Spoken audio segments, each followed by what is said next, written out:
Friends, मैं हूँ रेखा सिंह। स्वागत करती हूँ आपका आपके अपने YouTube channel KR studies hub पर। आज हम वर्ल्ड वर्ल्ड हेल्थ ऑर्गेनाइजेशन के बारे में पढ़ेंगे।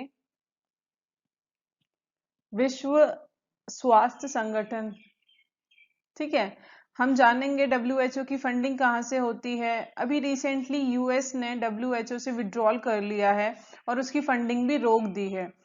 यूएस के, यूनाइटेड नेशन के, अमेरिका के इस डिसीजन से क्या कॉन्सिक्वेंसेस होंगे, डब्ल्यूएचओ पे क्या असर पड़ेगा, इसके बारे में जानेंगे। बहुत ही इंपॉर्टेंट टॉपिक है आपका बीपीएससी मेंस के लिए। 65th बीपीएससी मेंस में करंट में ये पूछा जा सकता है, क्योंकि पिछली बार भी यूनाइटेड नेशन से एक क्वेश्चन आया था। संयुक्त राष्ट्र से क्वेश्चंस आते रहते हैं, उसकी ब्रांचेस से, उसकी स्पेशलाइज्ड एजेंसी से क्वेश्चन पूछता रहता है बीपीएससी। यूपीएससी हो गया आपका, यूपीपीसीएस हो गया, डिफरेंट एग्जाम्स में ये जो टॉपिक है इंपॉर्टेंट हो जाता है। उसके अलावा 64th इंटरव्यू में भी इसका रेलेवेंस बढ़ जाएगा। बोर्ड मेंबर्स आपसे पूछ सकते हैं, तो ध्यान से पढ़िएगा। चलिए देखिए, डब्ल्यूएचओ वर्ल्ड हेल्थ ऑर्गेनाइजेशन, विश्व स्वास्थ्य संगठन। WHO is a specialised agency. ये एक स्पेशलाइज्ड एजेंसी है संयुक्त राष्ट्र की, जिसका काम है इंटरनेशनल पब्लिक हेल्थ को देखना, ठीक है। अंतरराष्ट्रीय लोक स्वास्थ्य को देखना, उसके लिए मदद करना, फंडिंग करना, ठीक है, वैक्सीन तैयार करना, ये सब का काम है वर्ल्ड हेल्थ ऑर्गेनाइजेशन का। ये 1948 में इसका एस्टेब्लिशमेंट हुआ था। WHO was founded in 1948। The main decision making body, देखिए WHO की जो मेन डिसीजन मेकिंग बॉडी है वो आपका WHO होता है, वर्ल्ड हेल्थ असेंबली, ठीक है। Attended by all member states. जितने भी WHO के मेंबर्स होते हैं वो इस असेंबली को अटेंड करते हैं हर साल, और मेन डिसीजंस जो होते हैं यहीं लिए जाते हैं, राइट। इसका हेडक्वार्टर जिनेवा में है, जो स्विट्जरलैंड में है। फाइन। अब देखते हैं how is the WHO funded. WHO को फंड कहाँ से मिलते हैं, ठीक है, कैसे इसकी फंडिंग होती है। देखिए, दो तरह के फंड्स होते हैं जिनकी मदद से WHO रन करता है। आपका विश्व स्वास्थ्य संगठन की जो फंडिंग है वो दो तरीके से आती है। एक तो असेस्ड कंट्रीब्यूशंस होते हैं और दूसरे वॉलेंट्री कंट्रीब्यूशन। देखिए, जो असेस्ड कंट्रीब्यूशंस होते हैं वो ये होते हैं, these are dues countries pay in order to be a member of the organisation. अगर कुछ कंट्री डब्ल्यूएचओ की मेंबर बनना चाहती हैं तो उन्हें कुछ ड्यूज देना पड़ता है, कुछ फंड देना पड़ता है डब्ल्यूएचओ को, तब वो उसकी मेंबर बन पाती हैं। The amount each member state must pay is calculated. देखिए, जो भी मेंबर्स स्टेट होते हैं जो अमाउंट पे करते हैं वो उनकी पॉपुलेशन और कंट्री की वेल्थ को देखते हुए डिसाइड किया जाता है कि कंट्री का एरिया कितना बड़ा है, कंट्री में कितने लोग रह रहे हैं, कंट्री का जीडीपी कितना है। इस सब के बेसिस पर डिसाइड किया जाता है कि वो कंट्री कितना पैसा डब्ल्यूएचओ को देगी। these contributions have declined now। अब ये जो contributions हैं ये decline हो चुके हैं, and account for less than 1/4 of its funding। अब assess contribution से सिर्फ 1/4 से भी कम जो पैसा है वो WHO को आ रहा है। जो फंडिंग है वो 1/4 से भी कम हो गई है, ठीक है। ज्यादा जो डिपेंडेंस है अब WHO की वो वॉलेंट्री कॉन्ट्रीब्यूशंस पे है। These came from member states. ये उन मेंबर स्टेट से आती है जो अपनी मर्जी से वॉलेंट्री बेसिस पे, स्वैच्छिक स्वैच्छिक बेसिस पे, स्वेच्छा से जो लोग देना चाहते हैं डब्ल्यूएचओ को पैसा, ठीक है, वो दे सकते हैं। वो मेंबर स्टेट्स, जैसे इंडिया स्वेच्छा से कितना पैसा देना चाहता है ये इंडिया डिसाइड करेगा डब्ल्यूएचओ को। इसी तरह से जो अदर पार्टनर्स हैं या डब्ल्यूएचओ के मेंबर्स हैं वो अपनी स्वेच्छा से फंड देते हैं, उसको वॉलेंट्री कॉन्ट्रीब्यूशंस कहते हैं, राइट। तो आपको समझ में आ गया होगा कि WHO की जो फंडिंग है वो कैसे होती है। दो तरह की फंडिंग है, असेस्ड और वॉलेंट्री। देखिए, सबसे ज्यादा जो फंडिंग होती है WHO की वो यूएसए के थ्रू होती है। यूएसए सबसे ज्यादा पैसा देता है, बिगेस्ट ओवरऑल डोनर है वो WHO का, ठीक है। हर साल 400 मिलियन से भी ज्यादा के जो फंडिंग है वो यूएसए अमेरिका आपका डब्ल्यूएचओ को देता है। रफली 15% डब्ल्यूएचओ का जो टोटल फंडिंग है उसका 15% यूएसए अकेला देता है। ठीक है, चाइना का जो कंट्रीब्यूशन है वो आपका सिर्फ $76 मिलियन है। तो आप अंदाजा लगा सकते हैं कि दोनों के जो कंट्रीब्यूशन है उनमें कितना फर्क है। चाइना सिर्फ $76 मिलियन देती है हर साल और आपका अमेरिका $400 मिलियन। ठीक है, चलिए आगे बढ़ते हैं, देखते हैं अब रीजंस। देखिए कारण क्या है, क्यों यूएस ने विड्रॉ किया है डब्ल्यूएचओ से, क्यों उसकी फंडिंग रोक दी है, क्या कारण है, ये क्वेश्चन आ सकता है। मोस्ट इम्पॉर्टेंट क्वेश्चन है ये। ठीक है, देखिए डब्ल्यूएचओ की फंडिंग रोकने के पीछे यूएस के कई कारण हैं। उसने कई आरोप डब्ल्यूएचओ पे लगाए हैं, आपके विश्व स्वास्थ्य संगठन पे। यूएस ने कहा है WHO was being too lenient with China. उसने कहा है कि वो चाइना के साथ लीनियंसी दिखा रहा है WHO in the earliest days of the pandemic. जब से ये महामारी आई है तब से ही वो चाइना का साथ दे रहा है for failing to quickly sound alarm. देखिए डब्ल्यूएचओ पे आरोप लगाए जा रहे हैं कि नोवल कोरोना वायरस के इमरजेंस के बाद ही इसको पेंडेमिक डिक्लेयर जल्दी नहीं किया गया, बहुत सारे लोगों की जान चली गई। पब्लिक हेल्थ इमरजेंसी डिक्लेयर करने में डब्ल्यूएचओ ने कोविड-19 को बहुत समय लगा दिया था। ठीक है, जिसकी वजह से बहुत सारे लोगों की जान चली गई। Countless lives have been taken in profound economic hardship, और बहुत सारा आर्थिक नुकसान कई देशों को, संपन्न देशों को झेलना पड़ा around the globe, who must be held accountable for its inefficient working।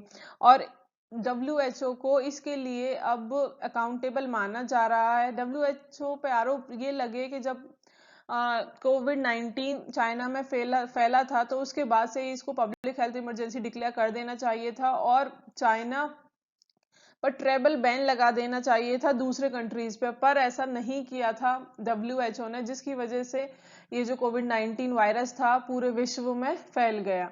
तो यूरोप का यूएस का, अमेरिका का ये आरोप है, ये सारे आरोप यूएस ने लगाए हैं डब्ल्यूएचओ पे, विश्व स्वास्थ्य संगठन पे, और उसकी फंडिंग रोक दी। और आपका 30 मई को वो डब्ल्यूएचओ से विड्रॉ कर गए। फाइन, देखिए सिर्फ डब्ल्यूएचओ से ही यूएस विड्रॉ नहीं किया है, इससे पहले भी बात करें अमेरिका की, यूएस की बात करें तो जब से 2016 से मिस्टर ट्रम्प प्रेसिडेंट बने हैं अमेरिका के, तब से वो कई सारी इंटरनेशनल ऑर्गेनाइजेशन से विड्रॉ कर चुके हैं। ठीक है, ये क्वेश्चन भी पूछा जा सकता है, इंपॉर्टेंट है, मेंस में भी आप लिख सकते हो। देखिए उन्होंने UN human rights council, US ने यूएन ह्यूमन राइट काउंसिल को भी क्विट कर दिया था, and UN cultural agency UNESCO से भी विड्रॉ कर लिया था। Pulled out of Paris accord, जो पेरिस समिट थी, पेरिस अकॉर्ड थी, ठीक है, उससे भी विड्रॉ कर लिया था। ईरान न्यूक्लियर डील से भी विड्रॉ कर लिया था।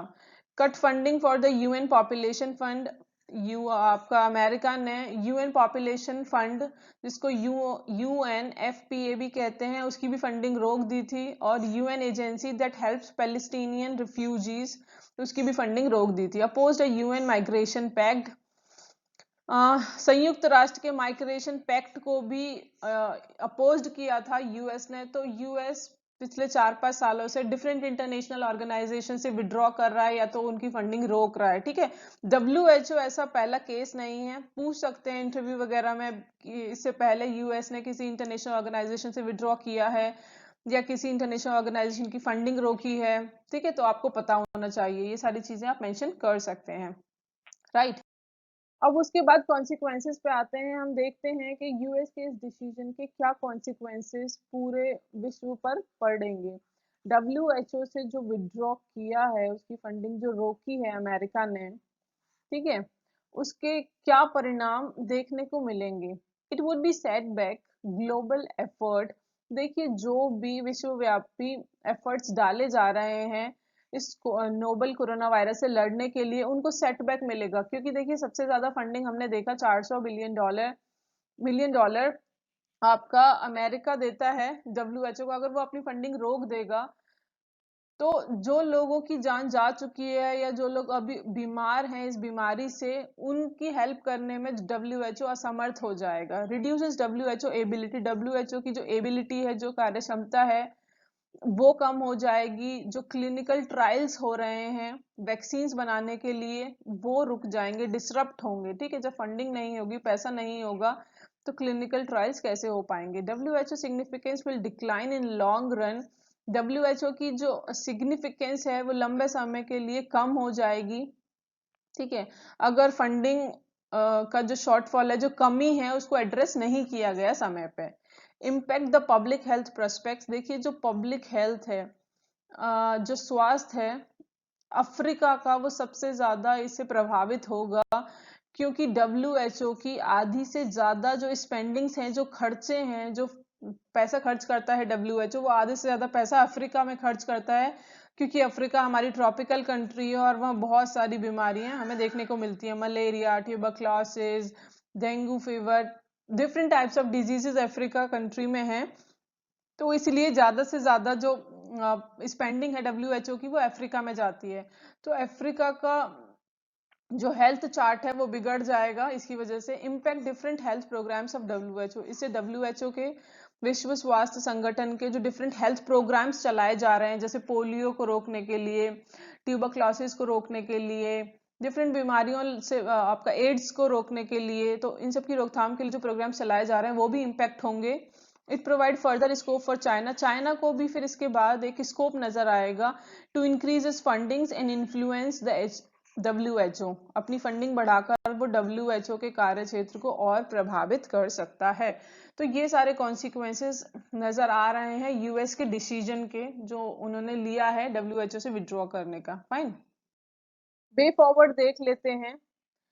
अगर US ये डिसीजन ना लेता तो उसको क्या करना चाहिए था इसकी जगह पे। ठीक है, अगर उनके रीजंस थे, उनके डाउट थे कि WHO ने गलत किया, समय से इस बीमारी को पब्लिक हेल्थ इमरजेंसी डिक्लेयर नहीं किया, तो WHO को क्या करना चाहिए था, आपके अकॉर्डिंग क्या सुझाव हो सकते हैं। तो ये सारे कुछ ऑप्शंस हैं जो आप बता सकते हो। US should hold WHO accountable, देखिए US को जरूर उसको अकाउंटेबल मानना चाहिए WHO को, not by suspending its funding, उसकी फंडिंग रोक कर नहीं, but by setting up a actionable committee, एक एक्शनेबल कमिटी का गठन करना चाहिए था, जो देखता कि WHO ने ये लापरवाही इस महामारी के समय में क्यों बढ़ती। ठीक है, फंडिंग रोकना सही चीज नहीं है, इससे जो स्वास्थ्य पर बुरा प्रभाव पड़ेगा पूरे विश्व के।